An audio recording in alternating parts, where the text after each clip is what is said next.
And on the corner, we're going to find the first ride for Tyler Wright. Backhand snap, nice little positioning. Direction changes are complete. That's another big sweeping arc. Third, hits in the lip. Little stumble, that's the tide, just holding her up. But partisan crowd loving it here as we pick up Sage Eriksson on the second wave of the set. And now we'll swing to Laura. So 3 waves on offer here, back-to-back, quick exchange now. All 3 athletes coming to the table. Laura Enever just looking to navigate her way through a bump. She'll hold on, keep that centered, a little fade back into the pocket to allow a tire to turn. And she'll go by Tyler Wright on the inside, and she'll find the end section to complete. And then, well, there's the notorious European beach breaks. It is notorious. It can just absolutely annihilate you there and roll you up. All your ears get filled up with sand. She'll be picking sand out of her scalp for the next 3 days. Well, she's all right. Well, you can take an absolute brutal beating in there. The amount of energy that slaps down on the pretty rough granular sand here in France. You can see she almost looks a little stunned here, Ross. Yeah, I wonder. Ooh, watch yourself, Laura. Gotta get yourself. It's even hard to get out right there. It's so big on that shore break. It rolls up. And even that right there is kind of a sketchy little duck dive. You can rake your fins on the sand.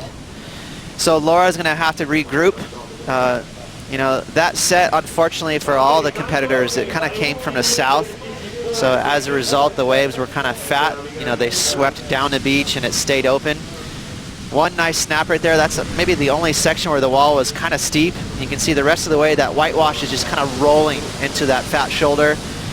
So I think the best waves we've seen so far this morning, they come straight out of the west. They come straight in, and that allows that wall to stand up. There's the beat down right there, Giggs. So she kind of just pressed the eject button, but she got rolled underneath there.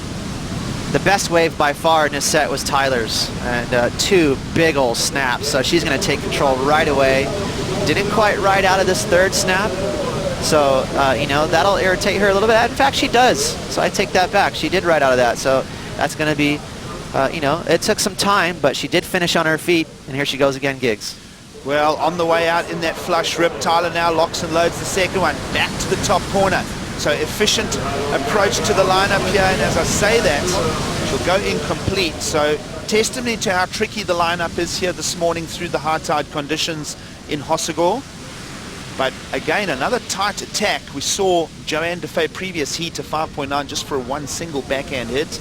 We'll see what that turn is worth for Tyler Wright's wave number 2. Of course, judges processing that entire interaction at this stage. Yeah, she had 3 solid moves. The second snap was really nice, wasn't it, Giggs? She kind of hacked it right in the pocket and threw a bunch of spray. I think the judges are going to be really happy with it. And you know, we talk so much about performance and what these surfers on both the men's and the women's tour do on the wave, but what I think is so impressive by certain surfers, and Tyler's one of them, is what they do before they catch a wave. Tyler's so smart. You can see she's hugging the inside. She stopped paddling just now. And so her lineup awareness is, you can really see that she's being aware that she doesn't want to get sucked too far out. And that takes a lot of smarts to do that. You know, a lot goes on before they actually stand out.